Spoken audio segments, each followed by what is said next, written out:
Mes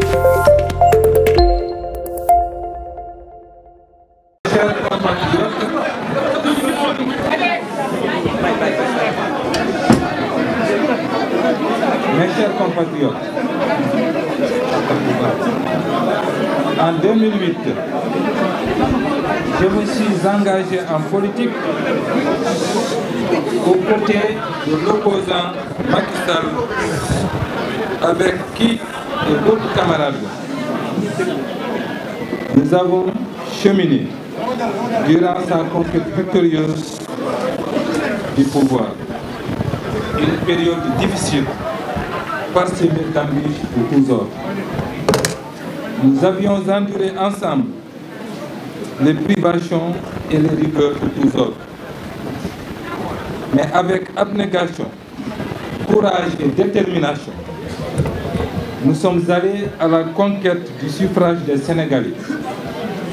Ce cap passé avec succès, j'ai eu le privilège et l'honneur d'être aux côtés du chef de l'État à son accession à la magistrature suprême. Je tiens à le remercier infiniment pour la confiance qu'il m'a accordée dès le premier jour et pour l'expérience enrichissante que j'ai acquise en travaillant avec lui. Le président Macky Sall a permis aux citoyens sénégalais, enfants du Fouta que je suis, pur produit de l'école sénégalaise, de servir la République à de très hautes charges. D'abord comme ministre délégué chargé du budget, ensuite comme ministre de l'Intérieur et de la Sécurité publique, ministre des Infrastructures, des Transports terrestres et du Désenclavement, et comme ministre des Finances et du Budget.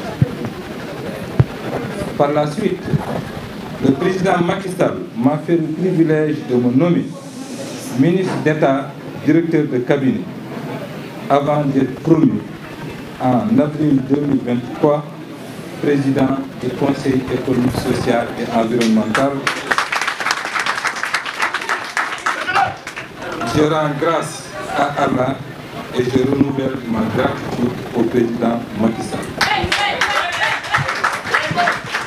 Le 3 juillet 2023, le président Macky Sall prenait la décision historique de ne pas briguer un autre mandat. Cette posture a tout naturellement introduit une nouvelle dynamique au sein de notre coalition Benno Bokk Yakaar, où des ambitions légitimes se sont déclarées pour préserver ce précieux legs. C'est donc en toute humilité qu'avec d'autres camarades et de la coalition Benno Bokk Yakaar et de nombreux sympathisants sénégalais d'ici et de la diaspora, conscients de notre rôle et de nos responsabilités en ces circonstances historiques, nous avions pris l'initiative de déclarer notre candidature pour porter les couleurs de la dite coalition à l'élection présidentielle du 25 février 2024. Depuis lors, nous avons travaillé ensemble, jour après jour, à rassembler et à unir les forces actives du pays autour d'une grande perspective. C'est ainsi que j'ai été à la rencontre de mes camarades de parti pour partager avec eux ce projet politique majeur. L'enjeu de ma candidature, c'était d'abord et avant tout la sauvegarde des idéaux et de l'identité de notre parti, l'Alliance pour la République, APR Yakaar, son histoire, son parcours, ses racines, sa singularité dans la vie politique sénégalaise et ses valeurs que portent fièrement ceux et celles que l'on désigne comme des APR authentiques. En ce moment solennel, il importe de se souvenir que quand le président Macky Sall avait entrepris en 2008 sa longue marche vers la deuxième alternance, nous n'avions pas simplement pour objectif la conquête du pouvoir.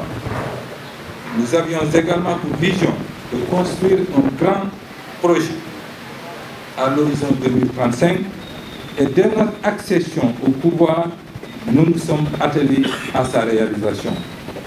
Pour perpétuer le projet, j'étais prêt à répondre à l'appel de mes amis et camarades, prêt à assumer les conséquences de ma décision de présenter ma candidature à l'élection présidentielle, prêt à assumer les responsabilités que les Sénégalais voudraient bien me confier une fois désigné candidat et élu. Avec le soutien de la majorité des responsables du parti et des militants de base, j'avais conscience de la tâche qui était mienne, incarner la continuité, rassembler notre majorité électorale, faire gagner notre parti et la coalition Benno Bokk Yakaar, faire triompher les valeurs de compétence, de loyauté et préserver l'héritage et les legs de notre histoire commune. Je n'ai pas hésité un seul instant à me présenter parce que je peux valablement revendiquer une double légitimité. D'abord, la légitimité du suffrage universel qui m'a permis d'être élu député au scrutin majoritaire départemental et maire de ma très chère commune Boké Dialoubé, à chaque fois que le devoir m'appelait. Ensuite, la légitimité et l'expérience gouvernementale acquise à la tête des ministères stratégiques. Ces postes de responsabilité m'ont permis d'être pendant plus de 11 ans au cœur de l'action gouvernementale au service exclusif de nos citoyens. J'ai par conséquent appris à mesurer et à comprendre la gravité de certains moments. À l'échelle mondiale, les zones de turbulence se multiplient et notre sous-région n'échappe pas à la règle et connaît des bouleversements majeurs. Elle traverse une crise sans précédent dont nous ne mesurons pas souvent l'ampleur. Notre pays, le Sénégal, n'est pas à l'abri des drames et des tragédies. Il nous faut de la vigilance. Être vigilant, c'est prendre conscience de ce que nous avons reçu en héritage, de tout ce que notre pays incarne en Afrique et des responsabilités particulières qui doivent être les nôtres dans ce contexte. Au-delà de nos différences, au-delà de nos ambitions, il nous faut donc retrouver la cohésion et l'unité, seul gage de succès dans les compétitions à venir. Relativement au scrutin présidentiel du 25 février 2024, j'ai beaucoup échangé avec le président de la République ces derniers jours. Nous avons mesuré ensemble les conséquences que pourraient induire les candidatures multiples déclarées au sein de notre coalition. Or, il ne faut donner aucune chance, je dis bien aucune chance, aux entrepreneurs du chaos qui n'ont pour but, en s'installant au pouvoir, que de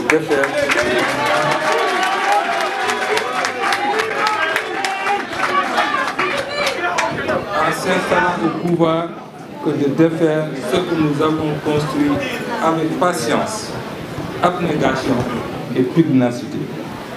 En ces temps troubles, chacun d'entre nous, chers compatriotes, a l'impérieux devoir de préserver cette fameuse exception sénégalaise que nous avons héritée de nos pères fondateurs de notre chère nation. L'épreuve du suffrage universel lors des récentes élections locales et législatives m'a convaincu que la division est le plus grand ennemi d'un parti politique. Nous nous devons donc d'être à la hauteur des enjeux de l'heure et d'être soucieux de l'intérêt général. Ainsi, après plusieurs rencontres avec le président de la République, après plusieurs échanges avec mes camarades et sympathisants, j'ai décidé, au terme d'une mûre réflexion, de répondre à son appel.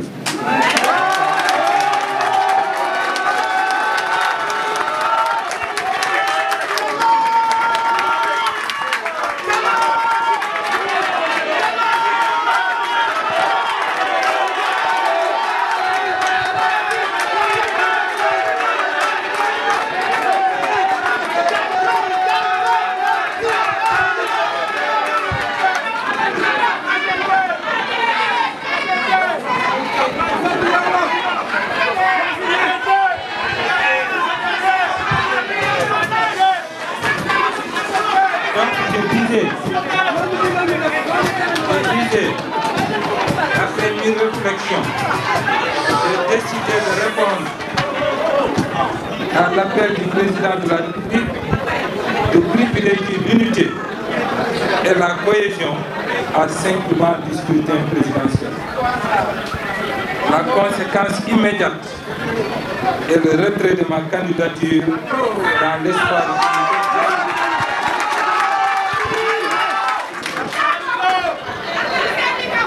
Je disais donc que la conséquence immédiate est le retrait de ma candidature dans l'espoir qu'une telle décision, avec l'aide du Tout-Puissant, garantira la victoire le 25 février et la sauvegarde de l'héritage du président Macky Sall. C'est pourquoi j'appelle tous les Sénégalais pour me soutenir et encourager tous ceux qui se sont engagés ces dernières semaines avec moi pour la préservation des acquis. Tous les chefs religieux, notables et coutumiers à une mobilisation totale pour le triomphe de notre coalition. Vive la coalition Benno Bokk Yakaar, vive la paix.